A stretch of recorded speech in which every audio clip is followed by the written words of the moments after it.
Shalom, shalom. Bien-aimés dans le Seigneur, nous abordons le deuxième volet de notre message dont le thème est la problématique liée à la célébration du mariage du chrétien. Dieu vous bénisse. La deuxième partie de notre message va répondre à la question de savoir quelle est la place du mariage traditionnel ou coutumier dans la célébration du mariage du chrétien. Si pour certains peuples ou nations, le mariage coutumier n'existe pas, ce n'est pas le cas de l'Afrique. Il est même reconnu dans certaines cultures africaines, que le mariage coutumier, communément appelé dot, est le seul à honorer si l'on doit parler de mariage. D'un autre côté, il y a ceux qui considèrent le mariage coutumier comme le premier maillon, le premier pas à franchir si nous aspirons à un vrai mariage, c'est-à-dire le mariage civil.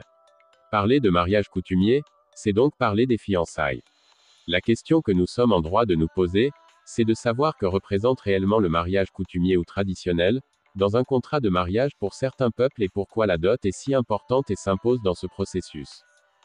La dot se définit comme des actifs qu'un mari apporte en mariage à son épouse et à sa famille.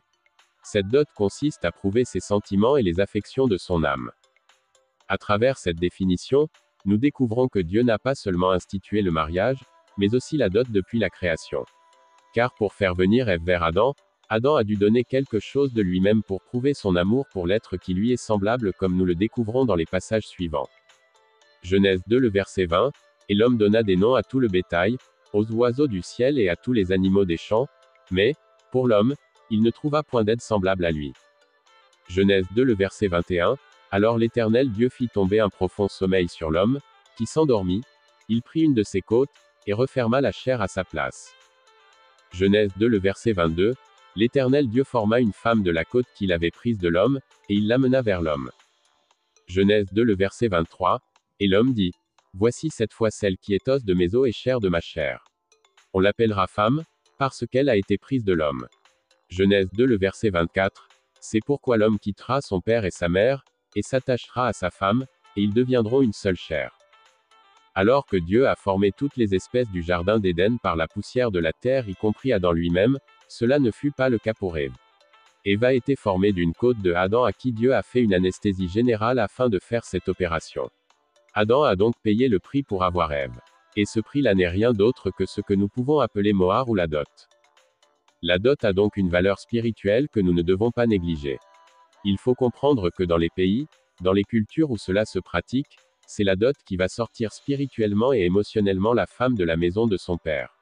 C'est la dot qui permet à ce que la femme soit libérée de la maison de son père pour rejoindre la maison de son mari.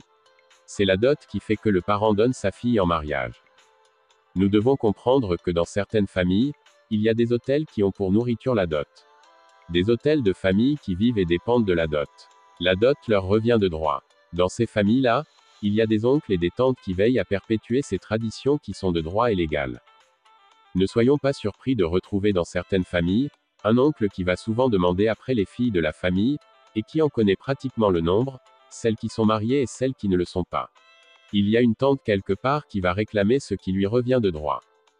Il faut donc comprendre que quand le père reçoit la dot, il la distribue aux ayants droit. La dot est donc redistribuée dans la famille. Il y a de ces personnes qui sont dans la famille et qui attendent ce moment parce qu'elles dépendent de cela, elles exigent cela. Cela peut donc constituer un blocage, lorsque la dot n'est pas payée. Il peut avoir des réclamations dans le foyer parce que simplement nous n'avons pas observé la dot, nous n'avons pas observé cette prescription afin que la famille nous libère leur fille. Et le fait de devoir à quelqu'un fait que dans le monde spirituel, cette personne a une supériorité, une autorité sur nous parce que nous lui devons quelque chose. Si donc, nous rentrons dans une famille où la dot est pratiquée de façon générationnelle, nous devons obligatoirement remplir ce devoir car comme la Bible le conseille, nous devons rendre à César ce qui est à César et à Dieu ce qui est à Dieu. Matthieu 22 les versets 15 à 21. Matthieu 22 le verset 15. Alors les pharisiens allèrent se consulter sur les moyens de surprendre Jésus par ses propres paroles. Matthieu 22 le verset 16. Ils envoyèrent auprès de lui leurs disciples avec les Hérodiens, qui dirent, Maître, nous savons que tu es vrai, et que tu enseignes la voie de Dieu selon la vérité, sans t'inquiéter de personne, car tu ne regardes pas à l'apparence des hommes. Matthieu 22 le verset 17. Dis-nous donc ce qu'il t'en semble. Est-il permis, ou non, de payer le tribut à César. Matthieu 22 le verset 18, Jésus, connaissant leur méchanceté, répondit, pourquoi me tentez-vous, hypocrite? Matthieu 22 le verset 19, montrez-moi la monnaie avec laquelle on paye le tribut. Et ils lui présentèrent un denier. Matthieu 22 le verset 20, il leur demanda, de qui sont cette effigie et cette inscription? Matthieu 22 le verset 21, de César, lui répondirent-ils. Alors il leur dit, rendez donc à César ce qui est à César, et à Dieu ce qui est à Dieu. La Bible dans Genèse 24 les versets 47 à 61, nous donne l'exemple de Éliseur de Damas qui a été envoyé par Abraham pour aller dans son pays et dans sa patrie prendre une femme pour son fils Isaac. Quand Éliseur arrive, dans sa démarche, il va sortir des présents qu'il donne à la famille et la famille à son tour, libère maintenant Rebecca qui suit l'envoyé pour devenir l'épouse de Isaac. Genèse 24 les versets 47 à 61, version Bible Gateway. Verset 47, je l'ai interrogée en disant, de qui es-tu la fille? Elle a répondu, je suis la fille de Bethuel, le fils de Nachor et de Milka. J'ai mis l'anneau à son nez et les bracelets à ses poignets. Verset 48, puis je me suis incliné et j'ai adoré l'Éternel, j'ai béni l'Éternel, le Dieu de mon Seigneur Abraham, qui m'a conduit fidèlement afin que je prenne la fille du frère de mon Seigneur pour son fils. Verset 49, maintenant, si vous voulez faire preuve de bonté et de fidélité envers mon Seigneur, déclarez-le-moi. Sinon, dites-le-moi et je m'en irai d'un côté ou de l'autre.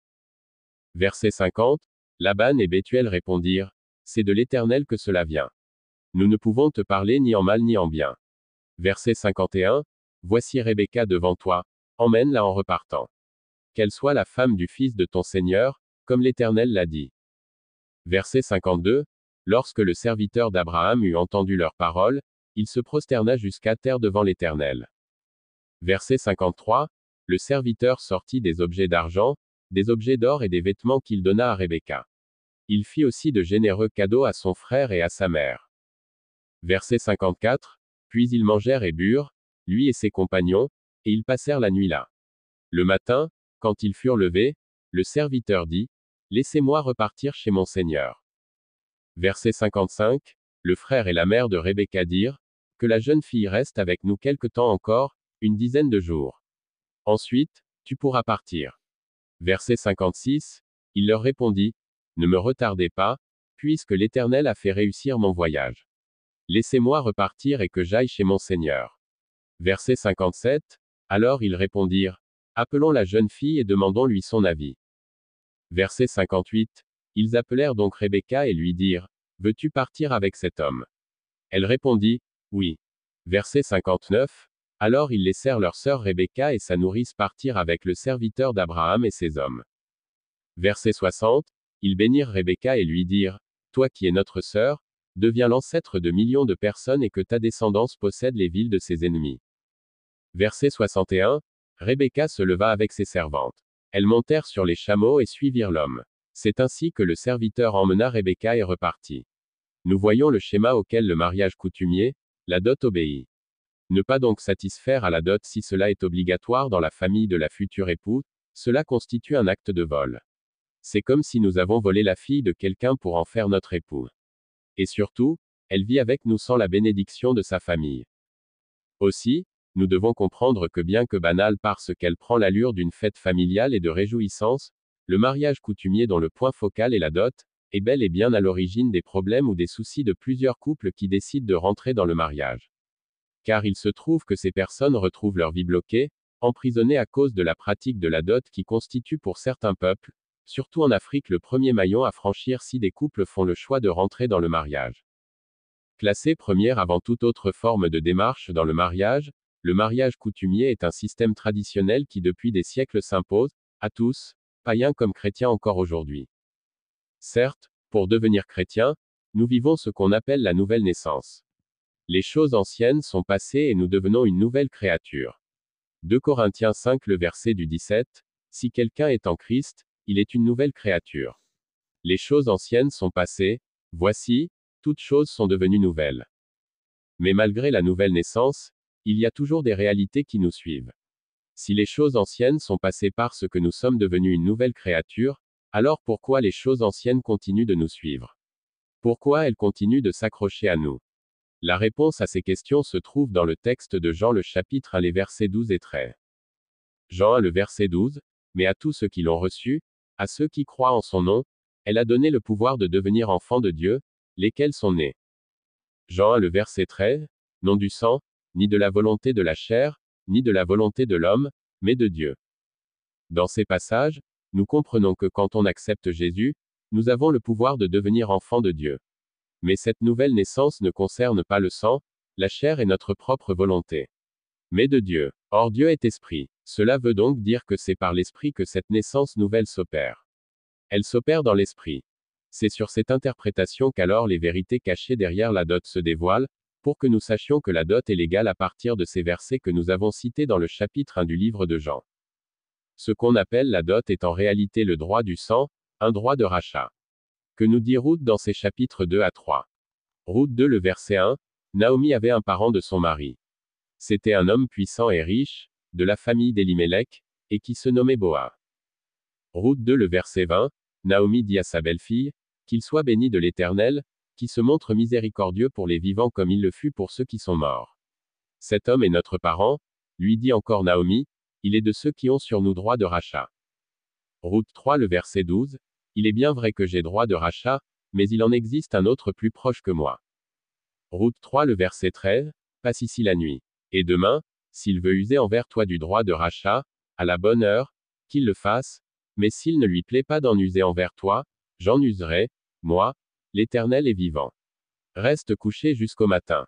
Ruth 4 les versets 1 à 11. Verset 1, Boaz monta à la porte de la ville et s'y arrêta. Or, celui qui avait droit de rachat et dont Boaz avait parlé vint à passer. Boaz, lui dit, approche-toi, assieds-toi ici, toi un tel. Il s'approcha et s'assit. Verset 2, Boaz prit alors 10 hommes parmi les anciens de la ville et dit, asseyez-vous ici. Ils s'assirent.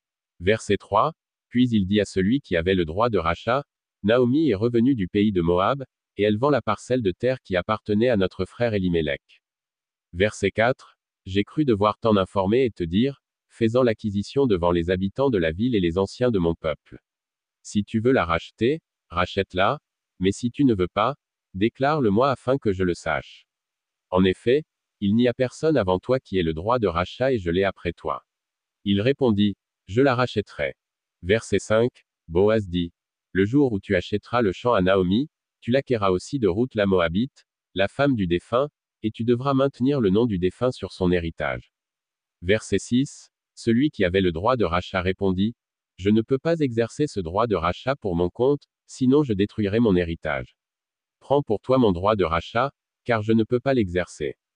Verset 7, autrefois en Israël, pour valider toute affaire relative à un rachat ou à un échange, on retirait sa sandale et on la donnait à l'autre, c'était ce geste qui servait d'attestation en Israël.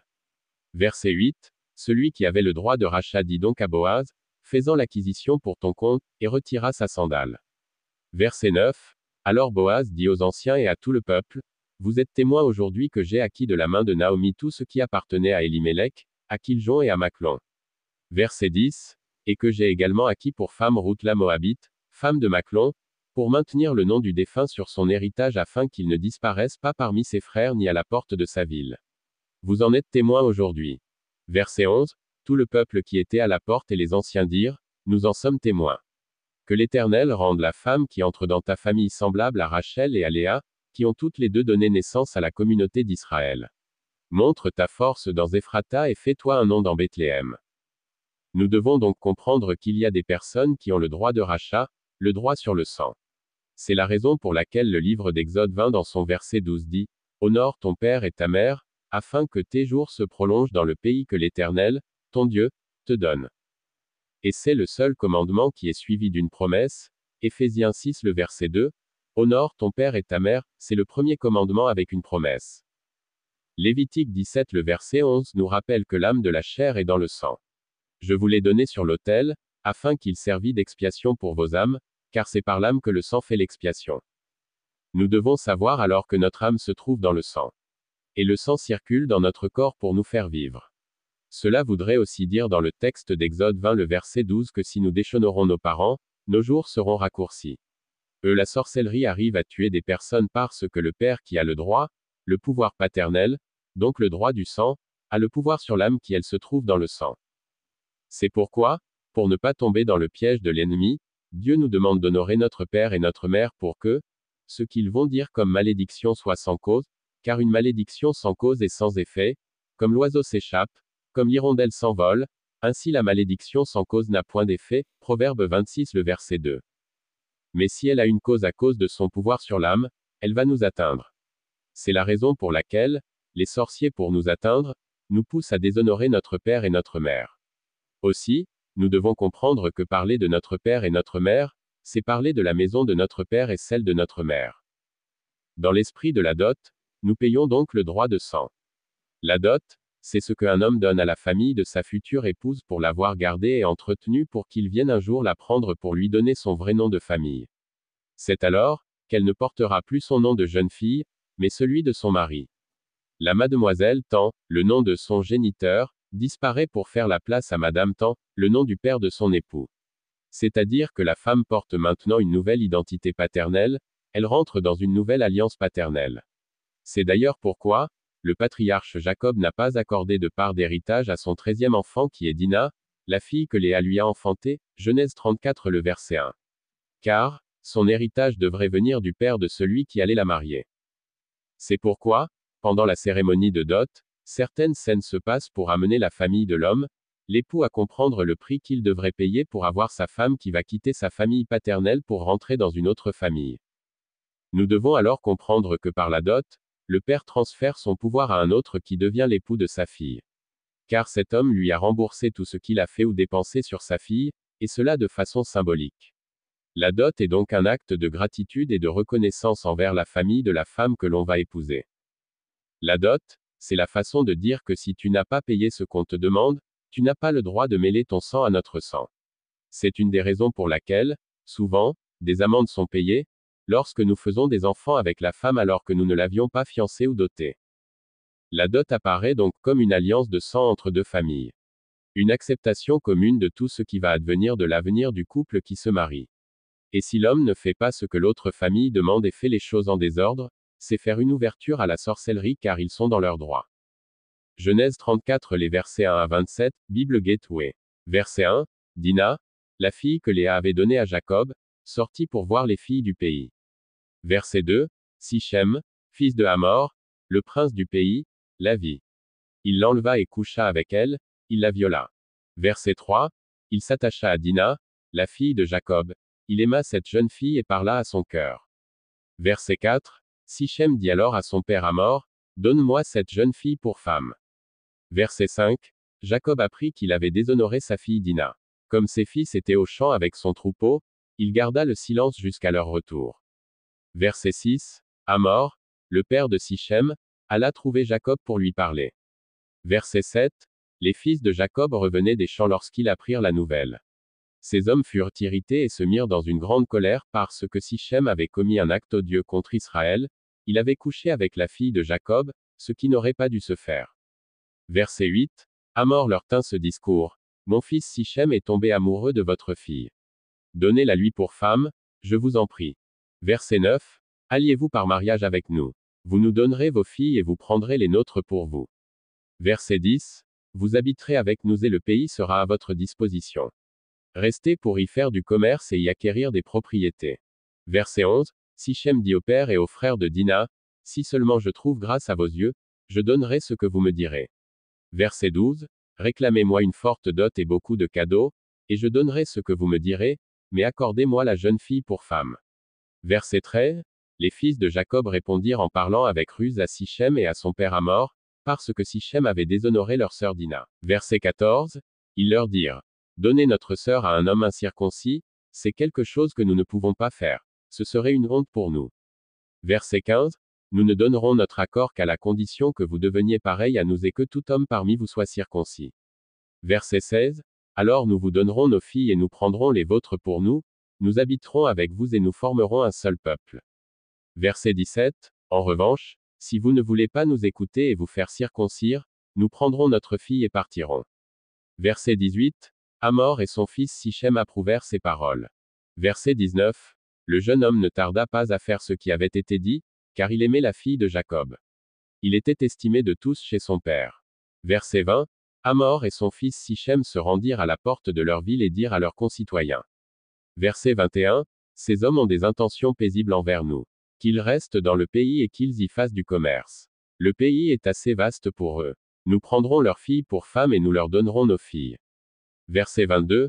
Cependant, ces hommes ne seront d'accord d'habiter avec nous pour former un seul peuple qu'à la condition que tout homme parmi nous soit circoncis, tout comme ils sont eux-mêmes circoncis. Verset 23. Leurs troupeaux, leurs et tout leur bétail ne nous appartiendront-ils pas? Acceptons seulement leurs conditions pour qu'ils restent avec nous. Verset 24. Tous ceux qui étaient venus à la porte de la ville écoutèrent Hamor et son fils Sichem. Tous les hommes se firent circoncire, tous ceux qui étaient venus à la porte de la ville. Verset 25. 3 jours plus tard, alors qu'ils étaient souffrants, Siméon et Lévi, deux fils de Jacob frère de Dina, prirent chacun leur épée, surprirent la ville qui se croyait en sécurité et tuèrent tous les hommes. Verset 26. Ils passèrent aussi au fil de l'épée Hamor et son fils Sichem. Ils enlevèrent Dina de la maison de Sichem et sortirent. Verset 27. Les fils de Jacob se jetèrent sur les morts et pillèrent la ville parce qu'on avait déshonoré leur sœur. Pour beaucoup donc, le malheur est venu le jour où nous avions fait un enfant avec une femme sans avoir eu à payer la dot. Car, nous avons enfreint aux règles et cela a mérité des représailles. Il peut même arriver que nous présentions la dot, mais à la mauvaise personne. Parce que le père n'est pas forcément le chef de famille, le représentant légal de la famille, l'homme fort de la famille, celui qui a le droit de sang, le droit de rachat. Celui-ci peut être un oncle ou un grand-père. Et c'est de chez lui que partent toutes les décisions. C'est lui qui a l'autorité. C'est lui qui a le pouvoir en main et ce n'est pas une affaire d'argent, c'est une affaire de droit de sang. Et ce droit de sang, Dieu le respecte. Dieu ne nous aime pas plus que sa parole. Or, le diable connaît la parole de Dieu. Pour détruire, pour que le diable devienne l'accusateur, il faut qu'il maîtrise la loi, qu'il va utiliser pour nous accuser. Et une des lois que Satan utilise pour accuser notre vie et la vie des enfants, c'est la loi de la dot qui est révélée dans Exode 20 le verset 12. Honore ton père et ta mère, afin que tes jours se prolongent dans le pays que l'Éternel, ton Dieu, te donne. La Bible ne nous dit-elle pas que, nous ne pouvons pas rentrer dans la maison d'un homme fort sans l'avoir lié au préalable. Sans l'avoir lié d'avance. Luc 11 le verset 21. Lorsqu'un homme fort et bien armé garde sa maison, ce qu'il possède est en sûreté. Luc 11 le verset 22. Mais, si un plus fort que lui survient et le dompte, il lui enlève toutes les armes dans lesquelles il se confiait, et il distribue ses dépouilles. Il y a plusieurs manières de lier un homme fort. On le lie par le respect des règles ou par le combat avec les armes spirituelles. Éphésiens 6 le verset 11. Revêtez-vous de toutes les armes de Dieu, afin de pouvoir tenir ferme contre les ruses du diable. Éphésiens 6 le verset 12. Car nous n'avons pas à lutter contre la chair et le sang, mais contre les dominations, contre les autorités, contre les princes de ce monde de ténèbres, contre les esprits méchants dans les lieux célestes. Éphésiens 6 le verset 13, c'est guillemets simple inversé et pourquoi, prenez toutes les armes de Dieu, afin de pouvoir résister dans le mauvais jour, et tenir ferme après avoir tout surmonté. Éphésiens 6 le verset 14, tenez donc ferme, ayez à vos reins la vérité pour ceinture, revêtez la cuirasse de la justice. Éphésiens 6 le verset 15, mettez pour chaussure à vos pieds le zèle que donne, simple inversé évangile de paix. Éphésiens 6 le verset 16, prenez par-dessus tout cela le bouclier de la foi, avec lequel vous pourrez éteindre tous les traits enflammés du malin. Éphésiens 6 le verset 17, prenez aussi le casque du salut, et l'épée de l'esprit, qui est la parole de Dieu. Aussi, devons-nous retenir que Satan n'est pas dans les fausses accusations. Il aime avoir raison pour que nous soyons sa proie de façon légale. Pour que Dieu soit obligé de nous livrer. Job 1 les versets 6 à 12. Verset 6. Or, les fils de Dieu vinrent un jour se présenter devant l'Éternel, et Satan vint aussi au milieu d'eux. Verset 7. L'Éternel dit à Satan, d'où viens-tu? Et Satan répondit à l'Éternel, de parcourir la terre et de m'y promener. Verset 8. L'Éternel dit à Satan, as-tu remarqué mon serviteur Job? Il n'y a personne comme lui sur la terre, c'est un homme intègre et droit, craignant Dieu, et se détournant du mal. Verset 9. Et Satan répondit à l'Éternel, est-ce d'une manière désintéressée que Job craint Dieu? Verset 10. Ne l'as-tu pas protégé, lui, sa maison, et tout ce qui est à lui? Tu as béni l'œuvre de ses mains, et ses troupeaux couvrent le pays. Verset 11. Mais étends ta main, touche à tout ce qui lui appartient, et je suis sûr qu'il te maudit en face. Verset 12. L'Éternel dit à Satan, voici, tout ce qui lui appartient, je te le livre, seulement, ne porte pas la main sur lui. Et Satan se retira de devant la face de l'Éternel.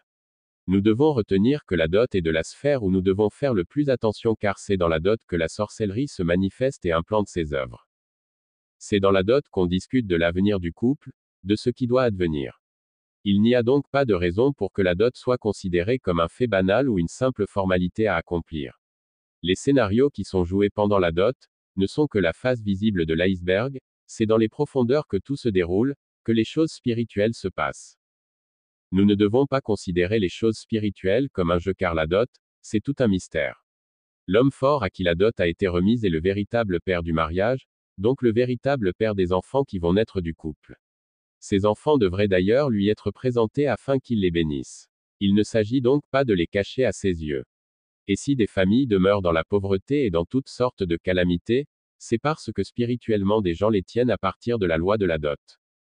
À l'époque où Abraham envoyait Éliseur de Damas avec des présents, Genèse chapitre 24 à partir du verset 1, vers ses parents pour aller doter une femme, Rebecca, pour son fils Isaac, il n'y avait pas de mairie. Et il n'y avait pas de célébration religieuse de mariage. Mais, il y avait la famille. Abraham a donc payé la dot qui est le droit de sang. Nous devons alors comprendre que l'affaire de dot, c'est pas une affaire de pasteur ou de père spirituel. Car, honorer son père et sa mère, c'est pas comme l'on honore un pasteur parce que dans ce contexte, il s'agit de respect de la loi de la dot. Le pasteur ne pourra intervenir que si le père qui a l'autorité parentale est décédé. Dès lors, le père spirituel qui est une autorité déclarée par Dieu, peut intervenir, peut déclarer une parole pour que les choses se règlent. Parce qu'il respecte la loi, Jésus ne peut pas nous encourager dans la rébellion. C'est pourquoi, il dit dans Matthieu 5 les versets 17 et 18 ceci, « Ne croyez pas que je sois venu pour abolir la loi ou les prophètes, je suis venu non pour abolir, mais pour accomplir.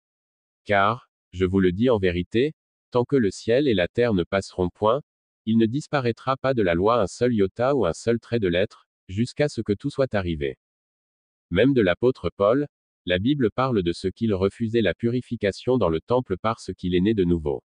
Mais il finit après l'exhortation qu'il reçoit, par accepter, afin que les gens acceptent l'évangile, Acte 21 les versets 23 à 26. Verset 23, c'est pourquoi fais ce que nous allons te dire. Il y a parmi nous 4 hommes qui ont fait un vœu. Verset 24, prends-les avec toi, purifie-toi avec eux, et pourvois à leurs dépenses, afin qu'ils se rasent la tête. Et ainsi tous sauront que ce qu'ils ont entendu dire sur ton compte est faux, mais que toi aussi tu te conduis en observateur de la loi. Verset 25, à l'égard des païens qui ont cru, nous avons décidé et nous leur avons écrit qu'ils eussent à s'abstenir des viandes sacrifiées aux idoles, du sang, des animaux étouffés, et de l'impudicité.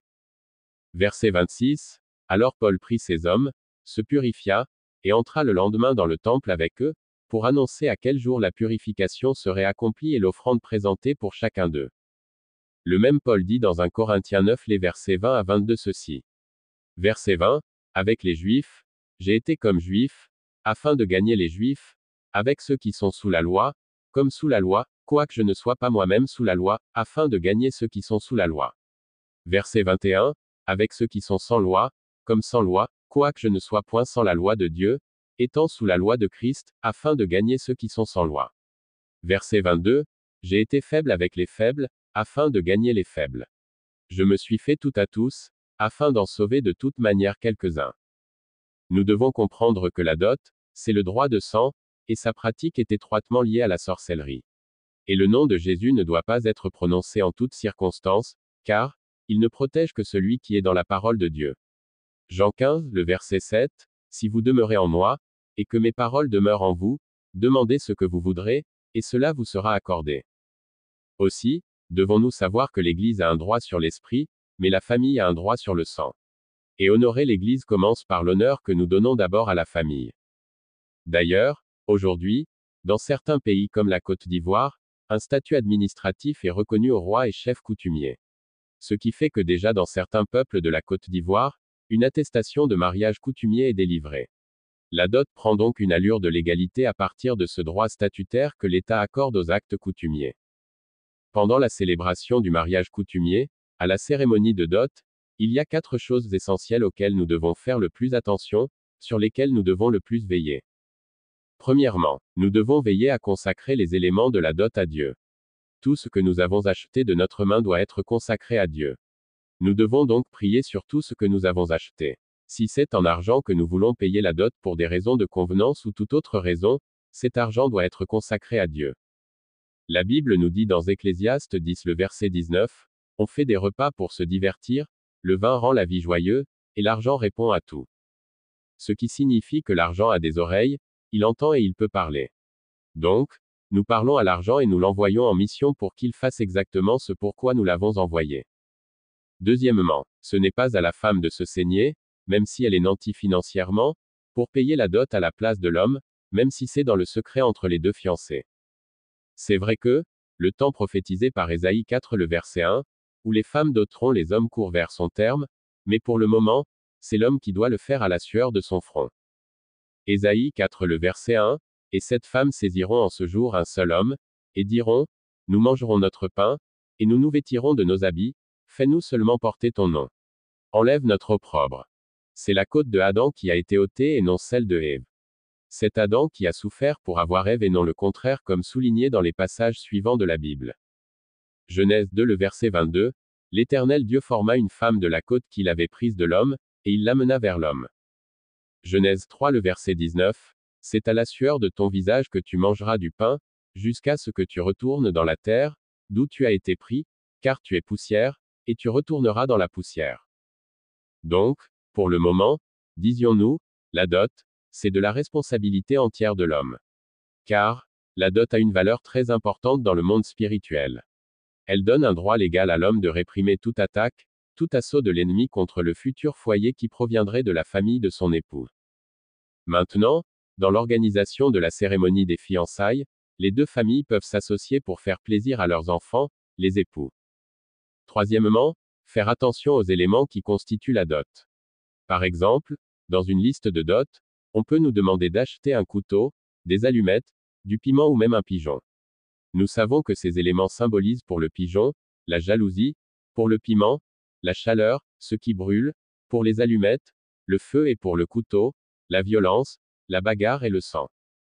En tant qu'enfants de Dieu, nous devons comprendre qu'on nous demandera certaines choses que nous ne pourrons pas faire ou donner. Et c'est par la vigilance que nous pourrions déceler les manigances et mener déjà le combat pour les briser. Nous pouvons donc évaluer ces éléments en argent que nous mettons dans une enveloppe et ajouter à la dot après avoir bien sûr prié dessus. Tout ce qui va à l'encontre de notre conviction et qui va être problématique doit être représenté en argent pour que la famille qui marie sa fille elle-même s'en occupe. Et nous ne devrions pas être surpris de découvrir après, qu'aucun de ces éléments qui nous étaient imposés, ne fasse finalement plus partie de la dot. Parce que tout simplement, l'argent que nous avions donné, va servir à autre chose. Quatrièmement, les paroles prononcées pendant que la dot est célébrée sont très importantes. Il y a des paroles que nous devions refuser si nous sentons que celles-ci vont nous lier à quelque chose de façon perpétuelle. Si nous sentons que cela nous condamne à rester liés à cette tradition de dot, de belle famille. En conclusion, nous disons que, tant que nous n'avons pas payé la dot, la femme que nous avons mise chez nous, continue de demeurer sous l'autorité spirituelle de sa famille, de ses parents. Le paiement de la dot sort la femme de cette autorité et la place sous l'autorité de son mari. Quand nous disons que l'homme est le chef de la femme et de la famille, 1 Corinthiens 11 le verset 3, il faut que la belle famille ait donné sa fille en mariage pour que nous puissions avoir de l'autorité sur notre femme. Parce que nous avions satisfait aux conditions qui nous ont été imposées pour acquérir cette autorité-là. C'est la dot qui est la source de la bénédiction. Il ne faudrait donc pas comparer la dot à tout ce qui peut se passer dans la célébration du mariage. C'est lorsque les deux familles s'asseyent et s'accordent sur tout, que la bénédiction est relâchée.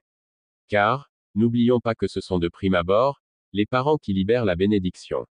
Et cette bénédiction n'a rien à voir avec celle d'un maire ou d'un pasteur. Parlant du prix de la dot, qui d'ailleurs peut être négocié, et qui est le symbole d'un rachat, d'une reconnaissance et d'une gratitude, nous pensons que ce prix-là ne coûte rien comme on peut bien le prétendre. Surtout, ne confondons pas la dot elle-même aux festins ou festivités qui l'entourent et les autres dépenses qui rentrent en jeu dans la célébration du mariage civil ou religieux. D'ailleurs, si nous devions nous référer à la Bible, au sujet de la dot, personne n'oserait se marier. La Bible nous dit que Jacob est allé travailler chez son beau-père, et le nombre d'années qu'il a passé, les 14 années, représentait le prix de la dot. Genèse 31 le verset 41, voilà 20 ans que j'ai passé dans ta maison, je t'ai servi 14 ans pour tes 2 filles, et 6 ans pour ton troupeau, et tu as changé 10 fois mon salaire.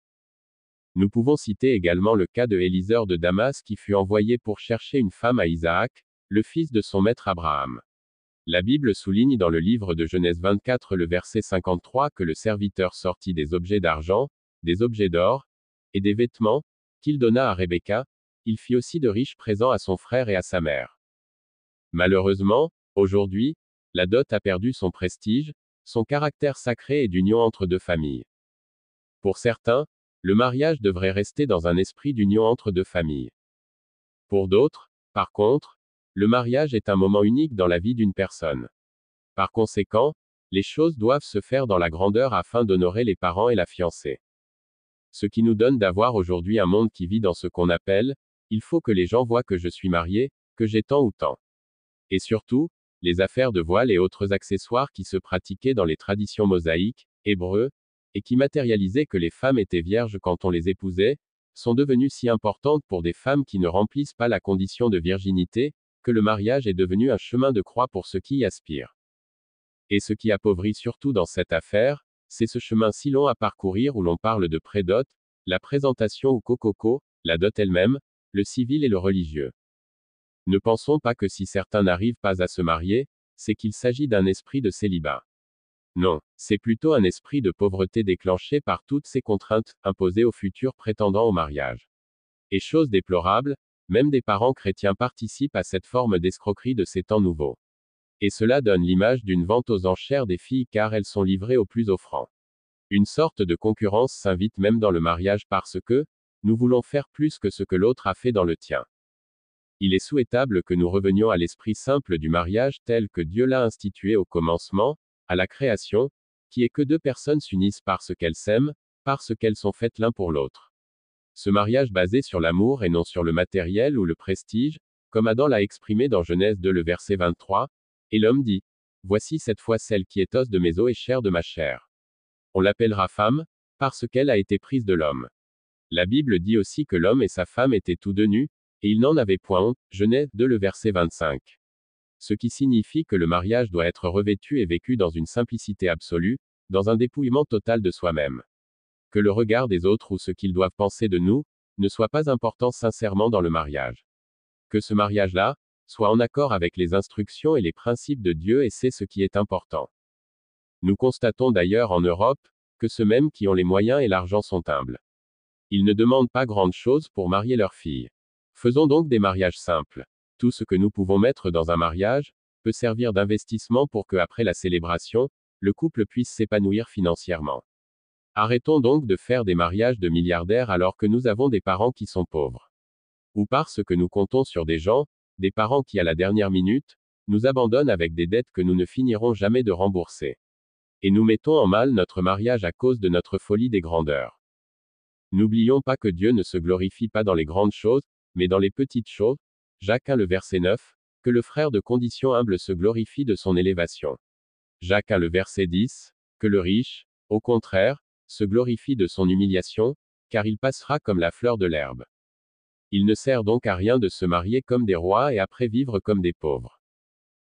Amen. Que signifie méage dans le christianisme? Romains 15 versets 17 à 21. Le ministère évangélique des âmes glorifiées en l'Éternel, autrement connu sous le nom de méage, est une dénomination protestante évangélique et pentecôtiste composée de croyants qui ont sujet de se glorifier en Jésus-Christ, pour ce qui regarde les choses de Dieu. Et qui se sont fait honneur d'annoncer l'évangile aux non-croyants, en sorte que l'évangile de Christ soit abondamment annoncé partout dans le monde entier. Amen. Si vous avez apprécié cette publication, abonnez-vous, likez, sonnez la cloche de notification pour ne pas rater nos prochains messages et partagez. À suivre.